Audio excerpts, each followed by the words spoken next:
우리가 익히 잘 알고 있는 씨 뿌리는 자의 비유입니다. 사실 우리는 씨를 뿌린다라고 하면 아주 평화롭고 유쾌하고 기분 좋은 그런 일들을 떠올립니다. 전에 그 자연인이라는 TV 프로그램에 보니까 어떤 분이 밭에다가 씨를 뿌리는 장면이 나왔습니다. 햇볕도 쨍쨍 내리쬐고 새소리가 지저귀고 또 씨를 뿌리게 되면 수확을 한다라는 그런 기쁨이 있어서 그런지 몰라도 콧노래를 흥얼거리면서 아주 기분 좋게 그렇게 씨를 뿌리더라고요. 여러분들도 머릿속으로 씨를 뿌리는 그 장면들을 한번 그려보십시오.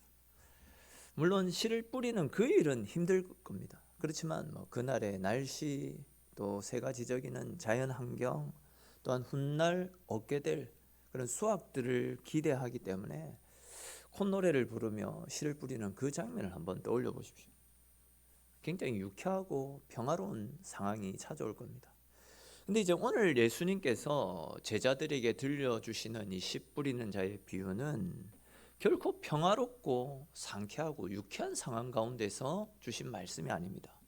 지난 시간에 우리가 살펴본 것처럼 예수님의 형제들은 예수님이 지금 미쳐서 자기가 하나님의 아들이라고 떠들고 다니고 있다라고 이야기하면서 예수님을 빨리 잡아다가 데리고 가려고 예수님을 찾아온 상황 아닙니까?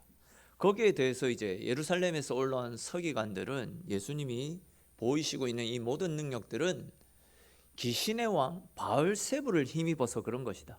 즉 저희는 하나님의 아들이 아니라 사탄의 능력을 힘입고 저런 능력을 펼치고 있는 것이다 라고 말하면서 예수님을 몰아붙이고 있는 굉장히 심각한 상황입니다. 근데 이제 중요한 것은 4장 1절에 보시면 예수님의 말씀을 듣기 위해서 수많은 사람들이 예수님께로 몰려왔다라는 사실입니다. 그러니까 이제 세상의 권세자들이 또한 예수님의 지인들이 예수님을 향해서 미쳤다라고 말하고 저 사람이 사탄의 능력을 힘입어 즉 귀신에 들려서 저런 능력을 펼치고 있는 것이다 라고 예수님을 비난하고 예수님을 모함하고 예수님을 그 사회에서 쫓아내려고 하고 있는 상황이었지만 예수님을 통해서 생명의 말씀이 무엇인지를 경험했던 사람들, 또한 예수님께서 보이셨던 기적과 능력들을 목격했던 사람들은 세상의 소리가 어떠하든지 거기에 신경 쓰지 않았습니다. 생명이 예수님께 있었기 때문에 예수님을 따를 때에 생명의 말씀이 들려오고 예수님을 통한 은혜가 선포되어지기 때문에 그들의 갈급한 심령을 채우기 위해서 세상의 소리와 상관없이 예수님께로 몰려들었던 것입니다. 그리고 예수님께서는 당신께 생명이 있음을 알고 당신 앞으로 몰려든 그 사람들을 향해서 생명의 말씀을 선포해 주셨더랬습니다. 저는 지금 현재 우리가 맡고 있는 상황에서 필요한 말씀이 지금 이 말씀이 아닐까 싶습니다. 코로나 시대와 맞물려서 세상이 교회를 향한 비난, 저주, 온갖 욕설들을 다 퍼붓고 있습니다. 물론 교회가 잘못한 부분들도 있습니다. 그렇지만 교회를 향한 비난과 견제가 도를 넘어설 정도로 심각한 상황에 놓여 있습니다. 그러나 여러분, 교회와 하나님을 향한 세상의 소리가 어떠하든지 간에 우리는요, 하나님께 우리의 소망이 있다라는 절대 진리를 절대 잊어서는 안 됩니다. 제가 아무리 교회를 세상 사람들이 비난하고 욕한다 할지라도, 아무리 세상이 하나님이 없다, 하나님을 저주하고 비난하고 욕한다 할지라도 우리는 하나님 안에 구원이 있고 진리가 있다라는 사실을 기억하면서 하나님을 향한 우리의 믿음을 지켜나가야 됩니다. 여러분, 세상이 하나님을 욕한다라고 해가지고 하나님이 아닐 수 있습니까? 세상이 하나님이 없다라고 말한다 하더라도 살아계신 하나님은 언제나 살아계시는 분이십니다. 사람들은 하나님을 향해서, 사람들이 지금 예수님을 향해서 저 사람이 미쳤다, 저 사람이 귀신의 능력을 힘입어서 저런 일을 한다, 즉 저 사람은 사탄의 종이지 하나님의 아들이 아니다라고 떠벌리고 돌아다녔지만 하나님은 하늘 문을 여시고 예수님을 향해서 이는 내 사랑하는 아들이고 내 기뻐하는 자라고 친히 말씀으로 예수님의 하나님의 아들 되심을 증명해 주시지 않았습니까? 사람의 소리가 아니라 하나님의 말씀에 귀를 기울이십시오. 주님께서 세상이 뭐라 말하든 간에 다시금 당신 앞으로 달려온 사람들을 향해서 생명의 말씀을 선포해 주셨듯이 주님은요, 세상이 어떻게 말하든지 간에 당신 앞으로 몰려든 사람들, 영원한 생명의 말씀이 주께 있음을 알고 주님 앞으로 달려오는 사람들에게 생명의 말씀, 우리가 살 수 있는 진리의 말씀을 선포해 주십니다. 사랑하는 성도 여러분, 우리가 살 수 있는 길은요, 하나님께 있습니다. 우리를 살리는 소리는 세상의 소리가 아니라 하나님이 들려주시는 하나님의 말씀입니다. 세상이 뭐라 하든지 말든지 우리는, 하나님은 하나님이시며 하나님은 지금도 우리를 위해서 일하고 계신다라는 사실은 절대 진리고 영원 불변의 법칙이다라는 사실을 꼭 기억해야 됩니다. 그러므로 여러분, 세상의 소리에 귀 기울이지 마시고 절대 진리신 하나님의 말씀을 듣고 말씀을 알아가는 일에 힘을 쏟으십시오. 비록 지금 우리가 온라인으로 예배를 드리고 있지만 주님 앞에 예배 드리는 이 일에 우리의 온 마음과 정성과 뜻과 힘을 다 해드리십시오. 주님께 나오는 자에게 하나님은요, 말씀을 주십니다. 영원한 생명을 주십니다. 우리의 소망은 오직 하나님과 그분이 보내신 그분의 외아들 예수 그리스도께 있다라는 사실을 기억하시면서 온전히 하나님의 말씀에, 하나님의 음성에 우리의 소망을 두고 주님 앞으로 나오는 일에 힘쓰시는 저와 여러분들의 삶이 될 수 있기를 주님의 이름으로 축원합니다. 자, 이제 다시 말씀을 보십시오. 앞에서 제가 예수님께서는 사람들로부터 미친 사람 취급을 당하고 귀신의 능력을 힘입어서 저런 능력을 일으키고 있다라고 공격받는 상황 속에서 한 가지 비유를 통해서 오늘 말씀을 주셨습니다.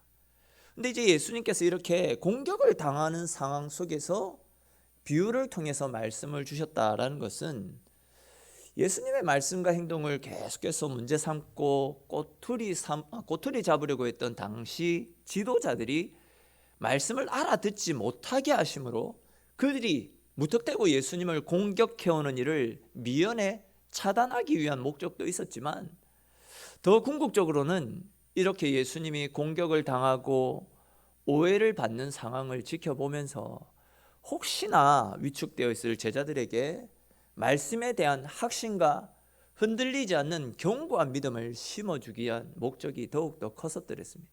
좀 더 자세히 말씀을 드리면, 당시 지도자들처럼 무조건 말씀을 배척하는 사람들, 또 이제 말씀에는 관심이 없고 그냥 예수님이 보이시는 능력, 기적 이런 것들에만 관심을 가지고 예수님의 말씀을 듣고 있는 사람들, 또 이제 말씀을 은혜로 받고 말씀을 지키며 살아가는 사람들의 이 다양한 부류의 결말이 각각 어떻게 다른지를 가르쳐 주심으로써 사람들이 말씀을 배척하고 멀리하더라도 너희들은 끝까지 말씀 붙잡고 말씀대로 살아가라, 그것이 결국 너희 인생이 잘 되는 길이다 라는 것, 이 사실을 제자들에게 가르쳐 주고 싶으셨던 것이죠.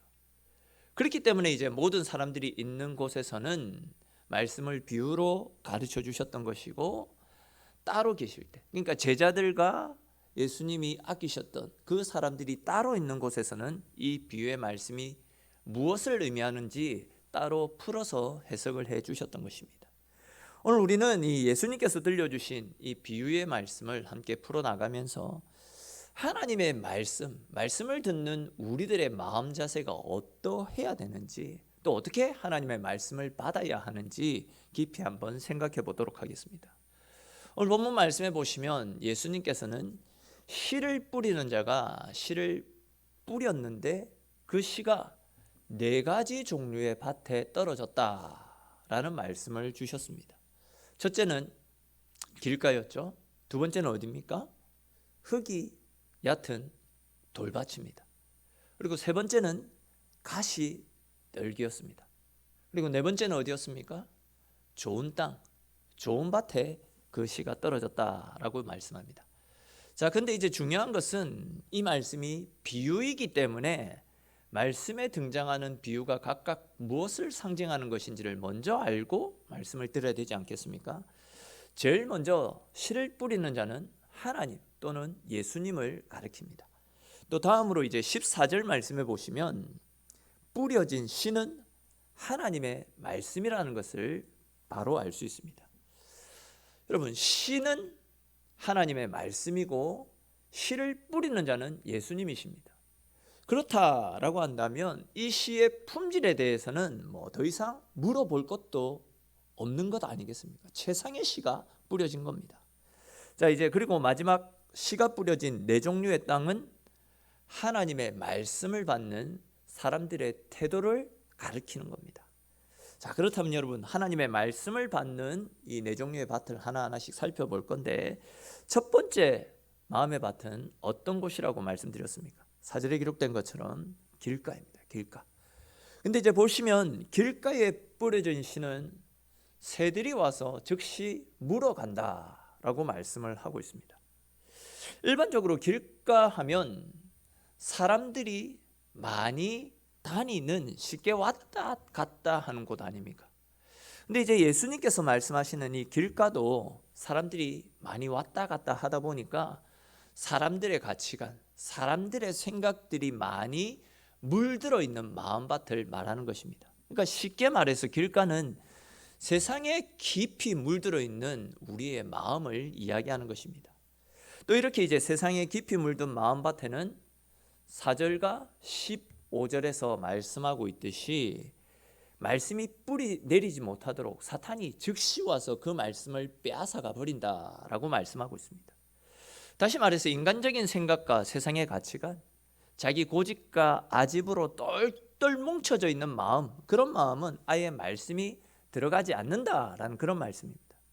다르게 표현하면 말씀이 자기 가치관을 절대 뒤흔들지 않기 때문에, 그러니까 자기의 절대 가치관을 뒤흔들기 때문에 말씀을 인정하지 않는 겁니다. 말씀은 내 생각과 내가 가지고 있는 가치관과 다르기 때문에 그것을 받아들이지 않는다라는 겁니다. 당시 종교 지도자들, 예수님을 귀신의 왕을 힘입었다라고 모함했던 이 종교 지도자들이 그러했습니다. 그들은 예수님이 하나님의 아들이 되게 되면 자기네들의 죄와 허물이 백성들 가운데 드러나지 않습니까? 그렇게 되면 자기들의 밥그릇이 날아갈 위기에 처합니다. 그렇기 때문에 예수님은 하나님의 아들이 아니다라고 미리 결론을 내립니다. 자기들이 정해놓은 그 결론을 가지고 아무리 예수님이 능력을 베풀고 살아있는 말씀을 선포해도 예수님을 인정하지 않습니다. 받아들이지 않습니다. 내가 이미 예수님은 귀신의 왕이다, 선을 그었기 때문에 하나님의 아들이 되면 안 된다라는 자기 절대 가치관이 있기 때문에 예수님을 인정하지 않는 겁니다. 이들은 진리에는 전혀 관심이 없습니다. 그냥 자기 믿고 싶은 대로 자기가 정해놓은 그 선을 따라서 믿고 따르는 겁니다.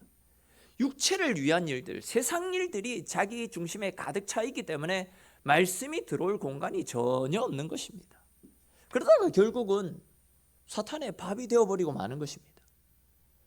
자, 이제 두 번째로 예수님은 흙이 얕은 돌밭에 씨가 뿌려졌다라고 말씀합니다. 5절과 6절에 기록된 말씀에 보시면 씨가 뿌려졌는데 표면에 흙이 있어서 싹이 나기는 나지만 그 흙 밑에는 돌이 깔려져 있기 때문에 그 씨가 뿌리를 내리지 못한다라고 말씀합니다. 그러다 보니까 뭐 햇빛이 조금 들면 그냥 말라져 버리는 것이죠. 근데 이제 이런 종류의 마음밭에 대해서 예수님께서 뭐라고 하시냐면 16절과 17절 말씀 보시면 씨가 돌밭에 뿌려졌다라는 것은 말씀을 들을 때는 기쁨으로 받지만 뿌리가 없기 때문에 잠깐 믿다가 시련과 환난이 오면 쉽게 무너져 버리게 될 것이다 라고 말씀하고 있습니다. 즉 이런 사람들은 감정적이고 충동적으로 말씀을 받는 사람들을 이야기합니다. 그러니까 이 사람들은 하나님의 말씀을 받을 때에는 굉장히 기쁨으로 말씀을 받습니다. 너무 좋아합니다. 설교를 듣고 난 뒤에 온 동네 사람들, 온 성도들 다 붙잡고 내가 은혜 받았다, 난 이제 이렇게 살 것이다 라고 자기 간증을 이야기합니다. 모든 일에 적극적으로, 모든 일에 열정적으로 봉사하고 섬깁니다. 열정을 가지고 찬양팀도 섬기고 주일학교도 섬기고 주방도 섬기고 교회 일을 더 맡아서 합니다. 근데 이제 이런 사람들 중에는 시간이 지나고 시련이 찾아오면 쉽게 무너져 버리는 경우가 너무 많이 있습니다. 말씀을 받기는 받았는데 말씀을 내 삶에 깊이 뿌리 내리지 않은 상태에서 그냥 내 기분을 따라서 내 감정에 치우쳐서 말씀을 믿고 따르기 때문에, 신앙생활을 하기 때문에 조금만 시련이 찾아와서 내가 힘들면 하나님을 등지고 하나님을 떠나버리는 겁니다. 말씀이 신앙의 근간이 되어져야 되는데 말씀은 온데간데 없고 그냥 내 감정, 내 기분에 따라 하나님이 살아계시고 하나님이 죽고 그렇게 되는 겁니다. 내가 은혜 받으면, 내 기도가 응답받으면 하나님 살아계신 분이 됩니다. 근데 내가 응답받지 못하고 내 기분이 다운되고 내가 조금만 환난 가운데 빠지면 하나님은 죽어버리는 분이 되어진다라는 겁니다. 다들 경험해 보셨듯이 신앙생활을 하더라도 시련이 찾아옵니다. 환난이 찾아옵니다. 특별히 이제 은혜 받고 뭔가 좀 제대로 해보려고 할 때에 사탄이 그런 우리의 모습을 좋아하지 않잖아요. 은혜 받은 사람들 사탄이 분명히 치고 들어옵니다. 근데 이때 말씀이 깊이 뿌리 내리지 못한 사람은 그 작은 시험 때문에 금방 흔들리고 나가 떨어져 버리는 겁니다. 말씀의 뿌리를 두지 않고 내 감정에 치우치고 내 기분에 치우쳐서 신앙생활하기 때문에 그런 사람은 쉽게 흔들릴 수밖에 없는 것입니다. 다시 말해서 믿음의 기초가 믿음의 기초가 하나님이 아니라, 말씀이 아니라 내가 되어져 있기 때문에 환난 때문에 쉽게 무너져 버린다라는 겁니다.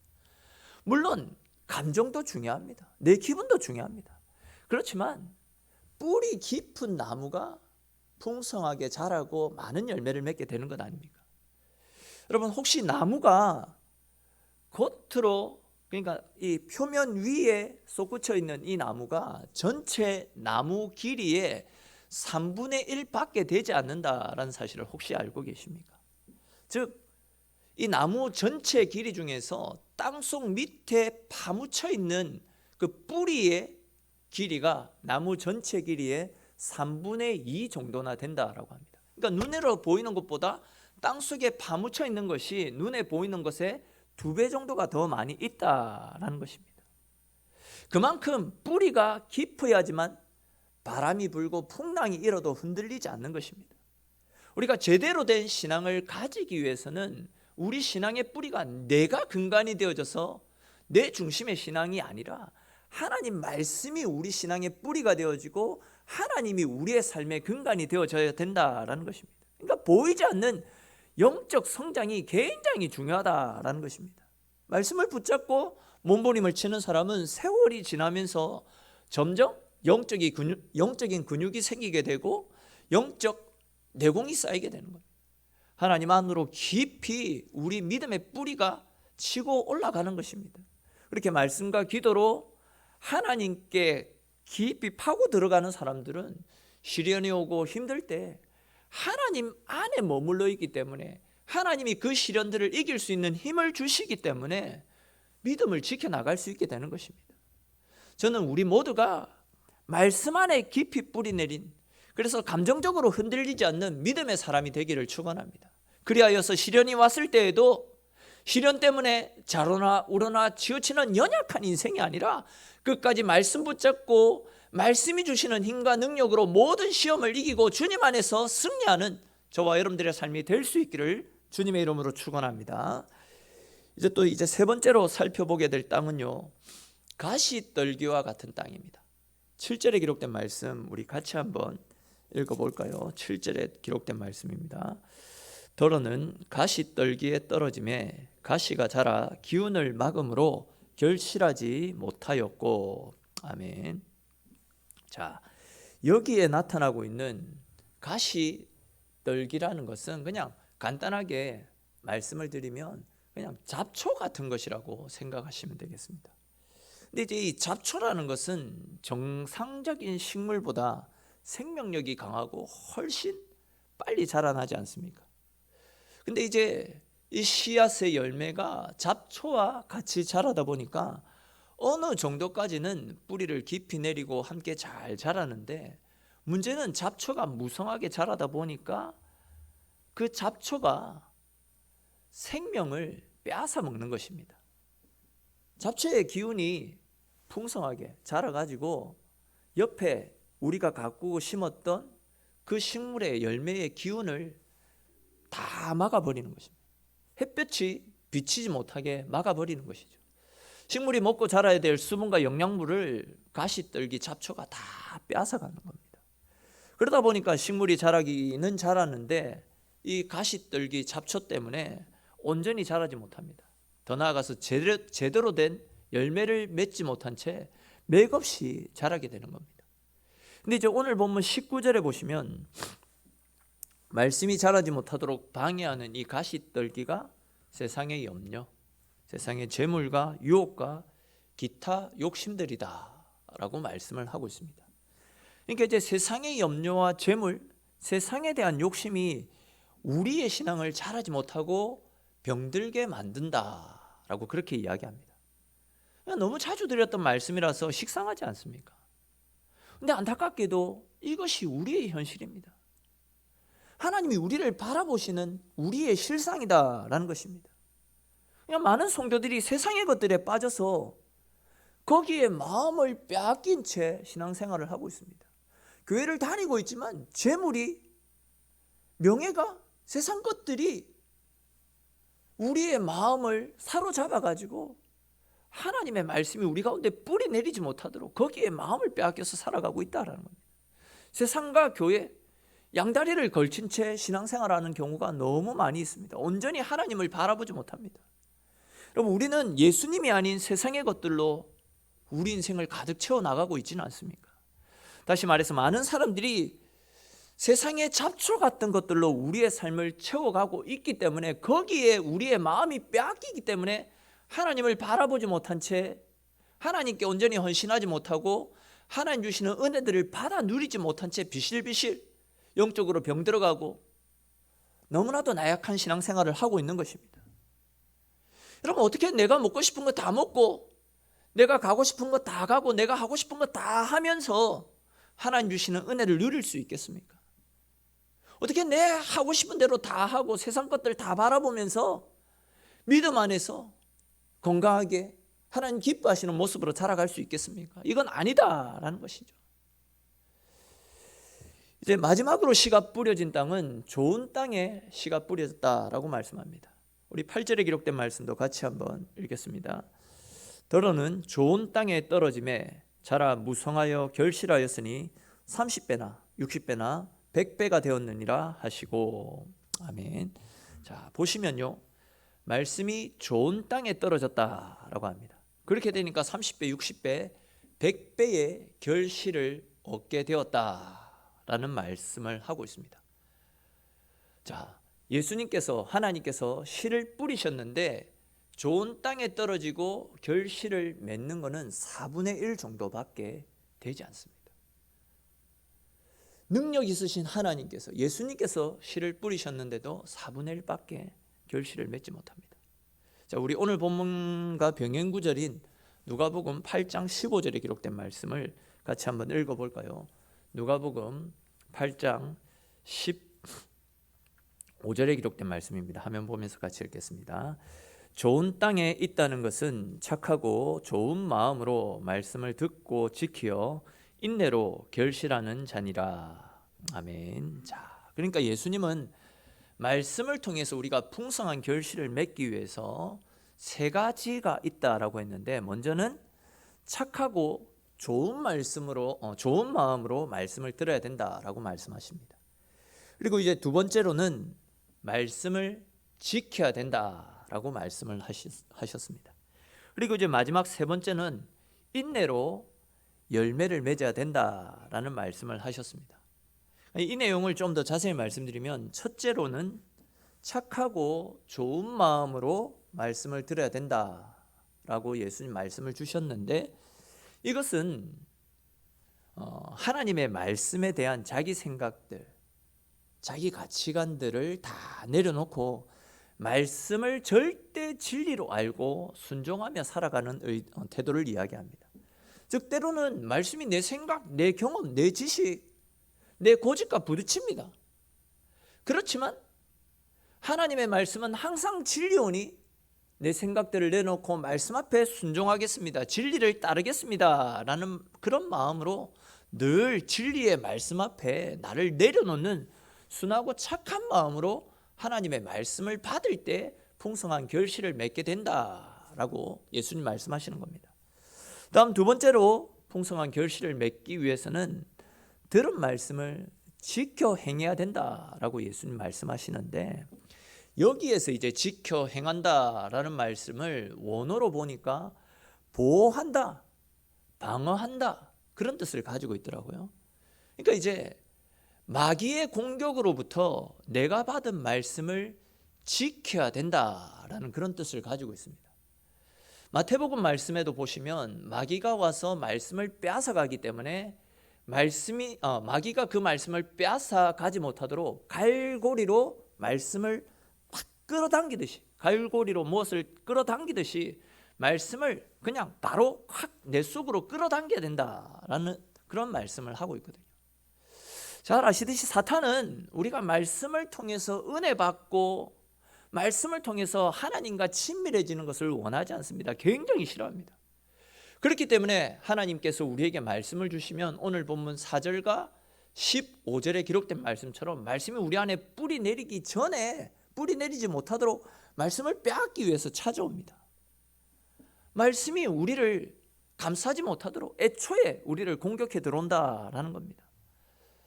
사실 우리가 설교 영상을 하나 들어보려고 유튜브를 열면 이런저런 다양한 영상이 눈에 들어옵니다. 딱 마음이 끌리는 그런 영상들이 들어옵니다. 제가 하나만 보고 말씀을 들어야지, 그렇게 이제 다른 영상을 보다가 1시간, 2시간, 3시간 그렇게 시간을 보내면서 말씀은 아예 잊어버리는 경우가 많이 있습니다. 지금 잘은 모르겠지만 지금 예배 드리고 있는 여러분들이 지금 현재 예배 드리고 있는 곳이 집이다 보니까 사실 교회에서 예배 드리는 것보다도 조금은 편한 마음, 또 편한 자세, 편한 복장으로 예배를 드리고 계실 것이다 생각되어집니다.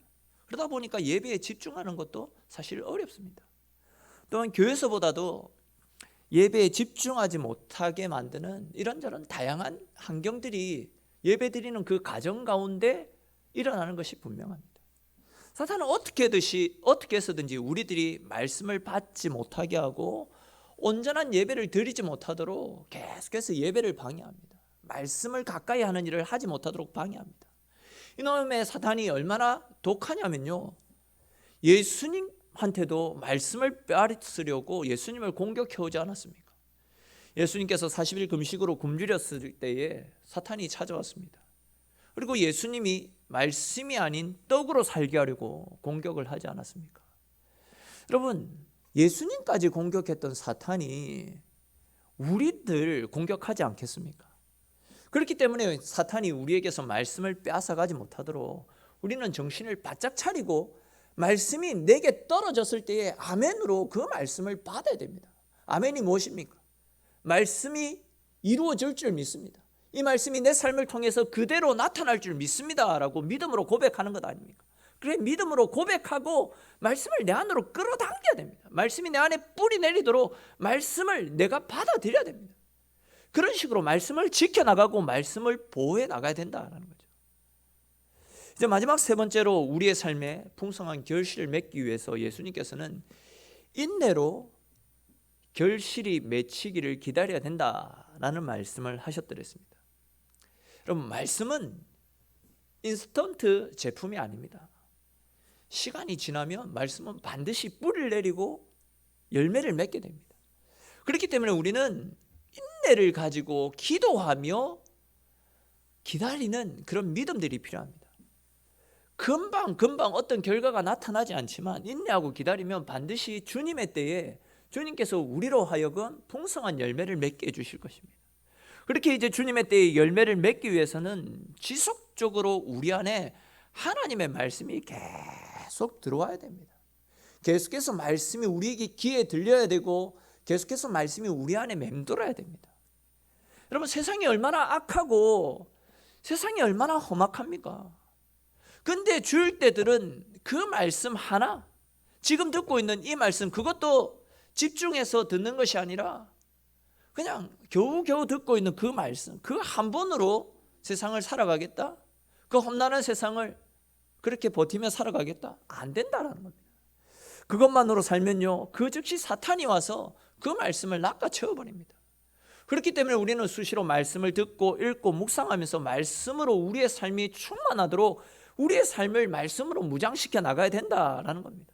때로는 유튜브 말씀도 열어가지고 유명한 설교 말씀 다 들으십시오. 매일매일 말씀을 읽고 묵상하면서 말씀을 가까이 하십시오. 말씀 자체가 살아있는 하나님의 능력이기 때문에 우리가 계속해서 말씀을 가까이 하고 말씀을 듣고 읽고 묵상하다 보면요, 나도 모르는 사이에 그 말씀이 나의 믿음을 강하게 하고 나의 인생을 변화시켜 나가는 겁니다. 말씀으로 내 인생이 무장되게 되면요, 이전에는 그토록 술, 담배를 끊는 것이 힘들었는데 말씀이 들어오게 되면 나도 모르는 사이에 술, 담배가 내 삶 가운데서 끊어지게 되는 겁니다. 음란 사이트를 접속하는 그 악한 습관들도 말씀의 능력을 힘입을 때에 하루아침에 그 습관들이 사라져 버리는 겁니다. 그렇게 가족들을 힘들게 했던 자신의 모습이 죄라는 것을 깨닫게 되고 가족을 사랑하고 이웃을 사랑하는 사랑의 메신저가 되어지는 겁니다. 말씀이 내 삶을 장악하게 되면 경직되어 있던 얼굴에 웃음이 돌게 되고 어둠의 권세가 내 삶 가운데서 쑥 하고 빠져나가는 것을 내 삶 가운데서 실제로 경험하게 되는 것입니다. 강하신 빛이신 예수님이 내 삶에 찾아오면요, 어둠의 세력들은 다 떠나가고 마는 것이죠. 예수님이 내 삶을 장악하게 되면 나도 모르게 예수님이 기뻐하시는 곳에서 예수님께서 원하시는 삶을 살고 싶은 그런 마음들이 생겨나게 되는 것입니다. 여러분, 이런 마음들이 어떻게 생겨나게 되는 것이겠습니까? 내가 겸손한 마음으로 받아들인 하나님의 말씀이, 내가 지속적으로 묵상하며 지속적으로 읽고 가까이 했던 그 말씀이 살아서 내 안에 역사하기 때문 아니겠습니까? 그렇게 인내하며 말씀을 가까이 하며 살아가게 될 때 결국 내 인생이 바뀌게 되는 것이고 우리의 삶을 통해서 30배, 60배, 100배의 결실을 맺게 될 것이다 라고 주님께서 우리에게 말씀하셨습니다.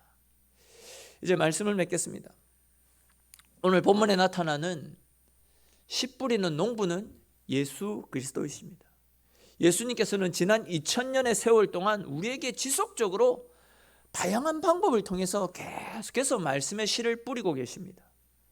차 안에서는요, 차 안에서 들려오는 그런 극동방송이나 아니면 CTS, CBS 그런 TV 방송을 통해서 말씀의 씨앗을 뿌리고 계시고, 저의 설교를 통해서나 또 아니면 유튜브에 나오는 그 유명한 목사님들의 설교를 통해서 때로는 내가 읽고 묵상하는 성경 말씀을 통해서 하나님은 계속해서 우리에게 말씀의 씨를 뿌리고 계십니다.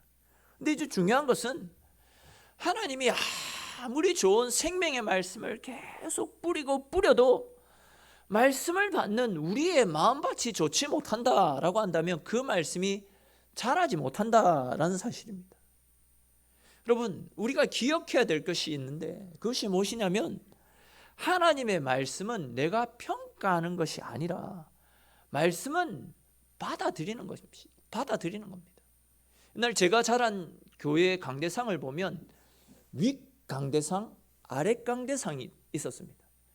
윗 강대상은 담임 목사님만 쓸 수 있는 자리였고 아랫 강대상은 부교육자들이 서는 자리였습니다.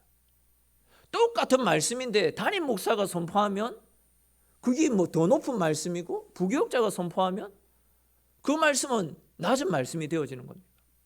아니다라는 겁니다. 말씀 자체가 생명이고 말씀 자체가 능력인 겁니다. 우리는 담임 목사가 선포했냐? 능력 있는 유명한 목사가 선포했냐? 그것을 중요하게 생각할 것이 아니라 말씀을 말씀 그대로 생명의 말씀으로 받아들이는 것이 중요합니다. 어떨 때는 말씀을 전하다가 보면요, 졸고 있는 분들이 보일 때가 있습니다. 그리고 뭐 분위기 자체가 아이고 시큰둥하고 말씀을 전한다 할까요? 말씀이 들어가지 않는 것이 느껴질 때가 종종 있습니다. 그러다 보면 힘이 쭉 빠집니다. 말 그대로 시쳇말로 오늘 설교 죽 썼다, 이런 생각이 들어서 침울해질 때가 있습니다. 그런 마음이 들 때가 진짜 있습니다.